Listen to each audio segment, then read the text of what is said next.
Kitab 2 Tawarikh.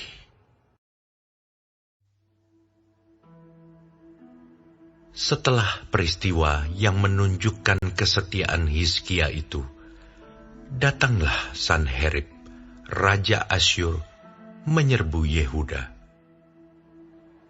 Ia mengepung kota-kota berkubu dan berniat merebutnya. Ketika Hizkia mengetahui bahwa Sanherib datang hendak memerangi Yerusalem, ia berunding dengan para panglima dan pahlawannya untuk menutup segala mata air yang terdapat di luar kota, dan mereka itu bersedia membantunya. Maka berkumpullah banyak orang. Mereka menutup semua mata air dan sungai yang mengalir dari tengah-tengah negeri itu. Kata mereka, "Mengapa raja-raja Asyur harus mendapat banyak air kalau mereka datang?" Dengan sekuat tenaga, Hizkia membangun kembali seluruh tembok yang telah terbongkar, mendirikan menara-menara di atasnya, dan tembok yang lain di luarnya. Ia memperkuat juga Milo di kota Daud, dan membuat lembing dan perisai dalam jumlah yang besar. Ia mengangkat panglima-panglima perang yang mengepalai rakyat, menyuruh mereka berkumpul kepadanya di halaman pintu gerbang kota, dan menenangkan hati mereka dengan kata-kata, "Kuatkanlah dan teguhkanlah hatimu. Janganlah takut dan terkejut terhadap Raja Asyur serta seluruh laskar yang menyertainya. Karena yang menyertai kita lebih banyak daripada yang menyertai dia. Yang menyertai dia adalah tangan manusia, tetapi yang menyertai kita adalah Tuhan, Allah kita, yang membantu kita dan melakukan peperangan kita." Oleh kata-kata Hizkia, Raja Yehuda itu, rakyat mendapat kepercayaannya kembali. Sesudah itu Sanherib Raja Asyur, yang sedang mengepung Lakis dengan seluruh kekuatan tentaranya, mengutus beberapa pegawai ke Yerusalem, kepada Hizkia Raja Yehuda, dan kepada semua orang Yehuda yang ada di Yerusalem, dengan pesan, "Beginilah titah Sanherib Raja Asyur. Apakah yang kamu harapkan? Maka kamu tinggal saja di Yerusalem yang terkepung ini. Bukankah Hizkia memperdayakan kamu? Supaya kamu mati kelaparan dan kehausan, dengan mengatakan, 'Tuhan Allah kita akan melepaskan kita dari tangan Raja Asyur.' Bukankah Hizkia ini yang menjauhkan segala bukit pengorbanan dan mesbah Tuhan itu, dan berkata kepada Yehuda dan Yerusalem, 'Hanya di depan satu mesbah kamu harus sujud menyembah dan membakar korban di atasnya?' Tidakkah kamu ketahui apa yang aku dan nenek moyangku lakukan terhadap semua bangsa negeri-negeri lain? Apakah para Allah bangsa-bangsa segala negeri itu pernah berhasil melepaskan negeri mereka dari tanganku? Siapa daripada semua Allah bangsa-bangsa yang sudah ditumpas nenek moyangku itu dapat melepaskan bangsanya dari tanganku? Masakan Allahmu dapat melepaskan kamu dari tanganku?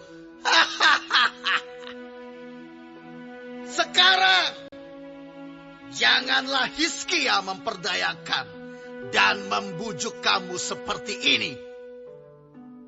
Janganlah percaya kepadanya, karena tidak ada Allah dari bangsa atau kerajaan manapun yang dapat melepaskan bangsanya dari tanganku dan dari tangan nenek moyangku.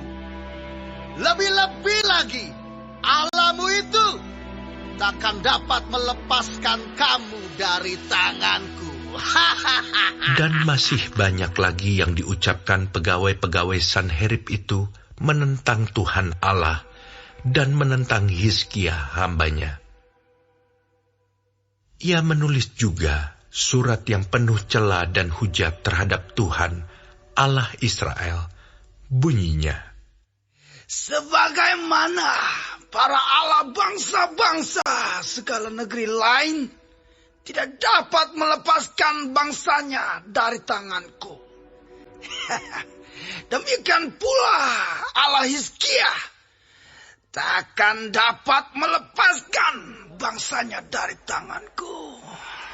Dan mereka berseru dengan suara nyaring dalam bahasa Yehuda kepada rakyat Yerusalem yang ada di atas tembok untuk menakutkan dan mengejutkan mereka, supaya mereka dapat merebut kota itu. Mereka berbicara tentang Allah Yerusalem, seperti tentang para Allah bangsa-bangsa di dunia, adalah buatan tangan manusia. Tetapi oleh karena itu, Raja Hizkia dan Nabi Yesaya bin Amos berdoa dan berseru kepada sorga.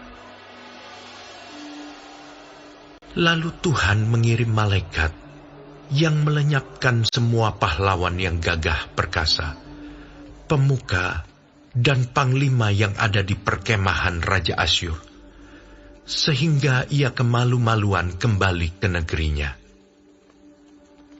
Kemudian ia ditewaskan dengan pedang oleh anak-anak kandungnya sendiri ketika ia memasuki rumah Allahnya.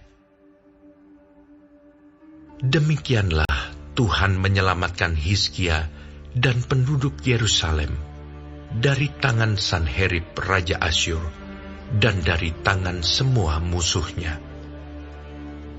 Dan ia mengaruniakan keamanan kepada mereka di segala penjuru. Banyak orang membawa persembahan ke Yerusalem untuk Tuhan dan barang-barang berharga untuk Hizkia, Raja Yehuda itu. Sejak itu, ia diagungkan oleh semua bangsa. Pada hari-hari itu, Hizkia jatuh sakit, sehingga hampir mati. Ia berdoa kepada Tuhan, dan Tuhan berfirman kepadanya, dan memberikannya suatu tanda ajaib. Tetapi Hizkia tidak berterima kasih atas kebaikan yang ditunjukkan kepadanya, karena ia menjadi angkuh, sehingga ia dan Yehuda dan Yerusalem ditimpa murka. Tetapi ia sadar akan keangkuhannya itu, dan merendahkan diri bersama-sama dengan penduduk Yerusalem, sehingga murka Tuhan tidak menimpa mereka pada zaman Hizkia. Hizkia mendapat kekayaan dan kemuliaan yang sangat besar. Ia membuat perbendaharaan-perbendaharaan untuk emas, perak, batu permata yang mahal-mahal, rempah-rempah, perisai-perisai, dan segala macam barang yang indah-indah. Juga tempat perbekalan untuk hasil gandum, untuk anggur dan minyak, dan kandang-kandang untuk berbagai jenis hewan besar, dan kandang-kandang untuk kawanan kambing domba. Ia mendirikan kota-kota, memperoleh banyak kambing domba dan lembu sapi, karena Allah mengaruniakan dia harta milik yang amat besar. Hizkia ini juga telah membendung aliran Gihon di sebelah hulu dan menyalurkannya ke hilir, ke sebelah barat, ke kota Daud. Hizkia berhasil dalam segala usahanya. Demikianlah juga ketika utusan-utusan raja-raja Babel datang kepadanya untuk menanyakan tentang tanda ajaib yang telah terjadi di negeri. Ketika itu Allah meninggalkan dia untuk mencobainya, supaya diketahui segala isi hatinya. Selebihnya dari riwayat Hizkia dan perbuatan-perbuatannya yang setia, sesungguhnya semuanya itu tertulis dalam penglihatan Nabi Yesaya bin Amos, dalam kitab Raja-Raja Yehuda dan Israel. Kemudian Hizkia mendapat perhentian bersama-sama dengan nenek moyangnya, dan dikuburkan di pendakian ke pekuburan anak-anak Daud. Pada waktu kematiannya, seluruh Yehuda dan penduduk Yerusalem memberi penghormatan kepadanya.